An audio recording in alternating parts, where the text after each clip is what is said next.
দেশ, দল এবং রাষ্ট্র সবই আছে, কিন্তু সব জানি মনে হয় অসুস্থ হয়ে গেছে। রাজনৈতিক দল, প্রত্যেকটা রাজনৈতিক দল একটা ব্র্যান্ডে পরিণত হয়েছে।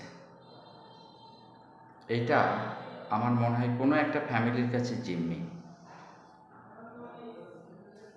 বাংলাদেশে নির্বাচন হওয়ার আগে প্রধানমন্ত্রী সিলেক্টেড হয়, কে হবে প্রধানমন্ত্রী। আসলে বিষয়টা কি হাস্যকর নয়? আসলে আমাদের এমন রাজনৈতিক সিন্ডিকেট থেকে বের হয়ে আসা অতীব জরুরি, আমি যেটা মনে করি।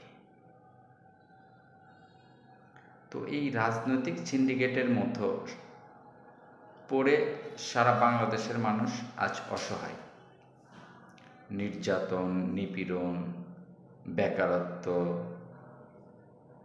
তারপর অভাব অনটন, এগুলো সব কিছু আসলে এই রাজনৈতিক সিন্ডিকেটের কারণেই বেশিরভাগ ঘটে থাকে।